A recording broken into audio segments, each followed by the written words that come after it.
तो सुबह के एक और एक्सप्लेनोपीडिया में आप सबका सुस्वागतम। हाँ, बहुत दिन बाद वीडियो आ रही क्योंकि तुम लोग व्यूज तो लाते हो नहीं, तो मैंने सोचा कि थोड़े दिन वीडियो नहीं बनाया जाए। लेकिन खैर, अब दिवाली पे मार्वल वालों ने बम फोड़ा ही है तो फिर हम भी ब्रेक डाउन करेंगे ही ना। तो आप सबका स्वागत है एंड मैंने दिवास क्वांटमैनिया की टीजर ट्रेलर ब्रेक डाउन में। तो फालतू की डायलॉग बाजी में हम टाइम वेस्ट नहीं करेंगे, तो फटाफट शुरू करते हैं। तो तुम ट्रेलर के स्टार्टिंग में देख सकते हो कि स्कॉट लैंग बहुत ही ज्यादा पॉपुलर हो गया है, और वो इतना ज्यादा पॉपुलर इसलिए हुआ है क्योंकि उसने खुद का एक पॉडकास्ट खोल लिया, पिक मी लिटिल मी नाम का, जिसे हमने मिस मार्वल में देखा भी था। और हम फिर उसी सीन में देख सकते हैं कि बास्किन रॉबिन्स वाले उसे एम्प्लॉय ऑफ द सेंचुरी का अवार्ड देते हैं। और अगर तुम्हें याद नहीं है तो एंटमैन की जो पहली वाली मूवी थी उसमें बास्किन रॉबिन्स वाले स्कॉट लैंग को उसकी जॉब से निकाल देते हैं due to his criminal background. और फिर राह चलते किसी बच्चे से वो ऐसे ताली मारता है, और तुम अगर उस बच्चे के बैग में देखो तो उसमें एंटमैन की ऐसे ड्राइंग बनी हुई है, और उस बच्चे ने जो ड्रेस पहना है ना वो भी एक्चुअली एंटमैन का सूट ही है। आई मीन ओरिजिनल वाला सूट नहीं, जस्ट एक जैकेट। और फिर हमें ये पता चलता है कि उसे रिकॉग्निशन तो मिल रही है, पर साथ ही में एक बूढ़ा आदमी उसे बोल देता है थैंक यू स्पाइडरमैन। मतलब दुख दर्द अभी भी नहीं गया है बंदे की जिंदगी से। और अगर तुम लोग सोच रहे हो कि लोगों को स्पाइडरमैन कैसे याद है, तो मैं वापस से याद दिला दूं कि डॉक्टर स्ट्रेंज का स्पेल जो था स्पाइडरमैन की आइडेंटिटी यानी कि पीटर पार्कर को बुला देता है, स्पाइडरमैन को नहीं। तो ऑब्वियसली स्पाइडरमैन अभी भी सबको याद है। उसके बाद एक घर दिखाया जाता है जो कि अगर तुम्हें याद नहीं तो याद दिला दो कि एंटमैन एंड द वास्प की एंडिंग में दिखाया जाता है, और इसे हैंगपिंग पिम पार्टिकल्स की मदद से थोड़ा बड़ा कर लेता है। मतलब ऐसे टॉय वाला हाउस होता है जिसको वो ऐसे एक्चुअल बना लेता है।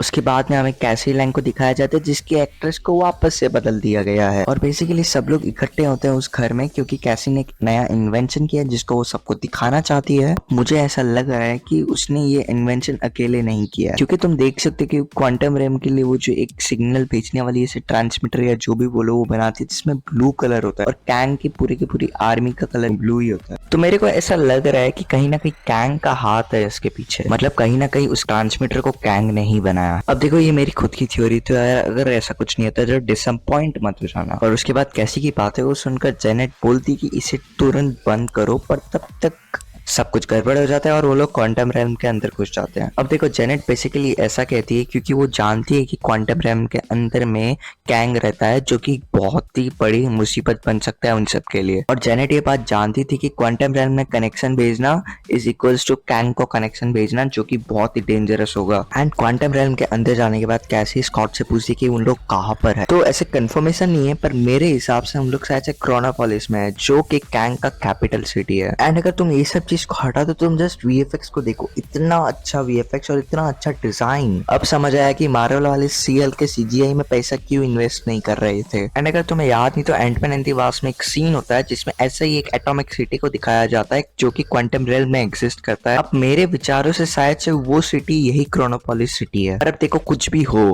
पर इतना तो कंफर्म है कि जैरेट जो है वो कैंग को जानती है। फिर हमें कुछ अजीब गरीब बीइंग्स दिखते हैं जो कि मोस्ट प्रोबेबली कॉमिक्स के माइक्रोनॉट्स हो सकते हैं। और उसके बाद में धीरे धीरे ट्रेलर और भी ज्यादा इंटरेस्टिंग होता जाता है, और हम देखते हैं कि कोई एक बंदा जो होता है ऐसे आइस का गोला जैसा कुछ तो घुसा रहा होता है। तो बेसिकली वो बंदा और कोई नहीं बल्कि हमारा मेन विलन कैंग है, और वो जो गोला है बेसिकली वो फॉरएवर क्रिस्टल हो सकता है जिसे हार्ट ऑफ फॉरएवर भी बोला जाता है। और बेसिकली कॉमिक्स में कैंग उसे यूज करता है ताकि क्रोनोपोलिस को एनर्जी मिल सके। सिंपल भाषा में बताऊं तो वो पूरे के पूरे शहर के लिए एक जनरेटर जैसा है। और उसके बाद में तुम देख सकते हो कि ऐसे कुछ रिंग्स विंग्स होता है, और अगर तुम उसे ध्यान से देखोगे तो तुम्हें वो 10 रिंग्स की तरह दिखेगा। जी हाँ, जो Shang Chi and the legend of 10 rings में था वही 10 रिंग्स की तरह। अब देखो इसमें कोई बहुत बड़ी शौक होने वाली बात नहीं है क्योंकि हमने उसके सेंची के पोस्ट क्रेडिट में देखा भी था कि जो उसके रिंग्स जो है ना वो बहुत ही पुराने हैं, मोर देन 1000 ऑफ ईयर्स, और वो कोई भी एलियन स्पीसीज के बनाए गए नहीं है, ऐसा कैप्टन मार्वल ने खुद बोला। और हमें ये भी दिखाई दिया था कि 10 रिंग्स जो है वो कहीं ना कहीं सिग्नल भेज रहे थे। तो ऐसा भी तो हो सकता है ना कि शायद से वो 10 रिंग्स कैंग ने रख दिए हजारों साल पास्ट में ट्रेवल करके। तो अगर तुम्हें नहीं पता तो मैं बता दूं कि कैंग का मेजर पावर है वो है टाइम ट्रेवल करना। एंड अब ऐसा भी हो सकता है कि कमाला के जो यानी कि मिस मार्वल के जो ऐसे बैंगल्स थे वो भी इससे कनेक्टेड है, पर उसका कनेक्शन क्वार्टर्स क्वांटम बैंड से भी हो सकता है। और ये सब थ्योरीज के बारे में हम कभी अलग से भी बात कर लेंगे। और उसके बाद में हमें एक्टर बिली मोरे दिखते हैं जिनका एक नया रोल होने वाला है जो कि मोस्ट प्रोबेबली कॉमिक्स का क्राइलर हो सकता है। अभी क्राइलर कौन है क्या है वो हम अलग से कभी बात कर लेंगे। और उसके बाद में हम देख सकते हैं एंटमैन अपने जाइंट मैन वाले फॉर्म में आ जाता है। और उसके बाद वाला जो सीन था मुझे ऐसा लग रहा है कि शायद से फ्लैशबैक का हो सकता है, जिसमें जेनेट एक क्वांटम रेल्म के एक ऑर्गेनिज्म के सामने में आ जाती है। और मेरे विचार से वो तब का होगा जब जेनेट क्वांटम रेल्म में फंसी हुई होती है और तभी शायद से कैंग उसे हेल्प करता है। एंड इतने साल से जब जेनेट गुम थी यानी कि क्वांटम रेल्म में थी तब शायद तक वो कैंग के लिए काम करती होगी, इसलिए उसे पता है कि कैंग बहुत ही बड़ा थ्रेट है जो कि क्वांटम रेल्म में रहता है। एंड तुम उसके अगले ही सीन में देख सकते हो होप और स्कॉटलैंड और तुम देख सकते हो कि यहाँ पे रियलिटी जो है वो ब्रेक हो रही है। फिर तुम देख सकते हो कि कैसे कई सारे एंटमैन दौड़ रहे होते हैं, तो बेसिकली कैंग जो होता है वो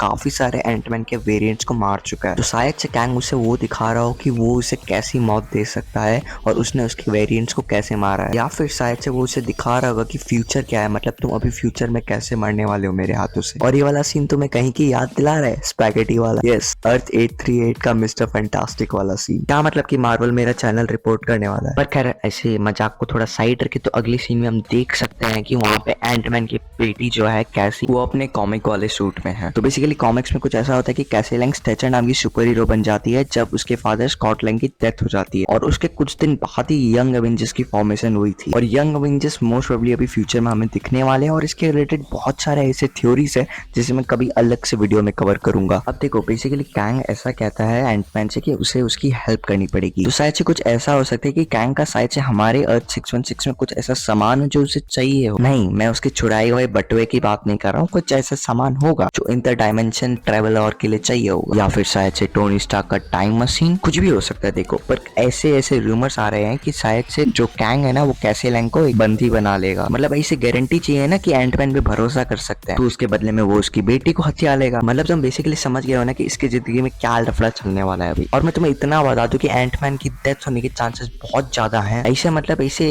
चिट्ठी आई थी मेरे पास, उसमें लिखा हुआ था, मैं नहीं बोल रहा हूँ। और इतना बता दूं कि ये कैंग बहुत ज्यादा खतरनाक हो सकता है, क्योंकि लोकी सीरीज में उस वाले कैंग के वेरिएंट ने बोला भी था कि यदि तुम मेरे को मार दोगे तो फिर काफी सारे क्रॉस ओवर हो जाएंगे टाइमलाइंस की, और उसके कारण मेरे और भी खतरनाक वेरिएंट्स आ जाएंगे। और ये ट्रेलर वाला कैंग उस लेवल वाला कैंग नहीं है। मेरा कहने का ये मतलब है जो असल वेरिएंट सबसे पावरफुल वाला वेरिएंट है वो शायद से पोस्ट क्रेडिट में हमें दिख सकता है, और उसके बाद में वो डायरेक्टली हमें एवेंजर्स 5 में दिख सकता क्या मतलब दिखेगा ही। और ऊपर से इसमें एंटमैन मूवी का विलन येलो जैकेट भी दिखने वाला है। अब देखो तुमको याद होगा कि येलो जैकेट जो था वो सब एटॉमिक साइज में चला जाता है एंटमैन मूवी में, तो बेसिकली वो क्वांटम रेल्म में चला गया होगा और अब वो कॉमिक का कैरेक्टर मॉडर्क बन गया होगा, और तुमने उसे एनिमेटेड सीरीज में भी देखा ही होगा। और हाँ, ये इतनी ज्यादा डार्क होने वाली कि शायद से तुमने अभी तक एमसीयू में उतना डार्क माल कभी नहीं देखा होगा। मतलब एंटमैन की जो पहले दो मूवी थी ना वो डार्क थी नहीं, वो एकदम लाइट मूवी थी। एमसीयू में भी इतना डार्क नहीं होगा जितना ये हो सकता है। एंड हाँ, इसमें शायद से लोकी सीजन 2 का भी कुछ हिंट देखने को मिल सकता है। देखो बातें और भी काफी सारी करनी थी पर वीडियो बहुत ज्यादा लंबा हो रहा है, तो आज के एक्सप्लेनोपीडिया के लिए बस इतना ही। तो अगर आपको हमारा काम अच्छा लगा तो प्लीज हमारे अगले वीडियोस भी देखते रहिएगा, और अगर कुछ अच्छा ना लगा हो तो प्लीज कमेंट सेक्शन में बताइएगा ताकि हम उस पार्ट में इंप्रूव कर सकें। तो सुपर नेट की अगली वीडियो आने तक के लिए stay tuned to super net, और तब तक के लिए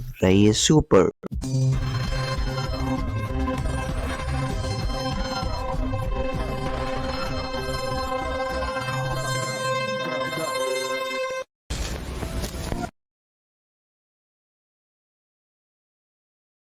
अबे अब क्या यहाँ पे बार बार पोस्ट क्रेडिट देखने के लिए आ जाते हो।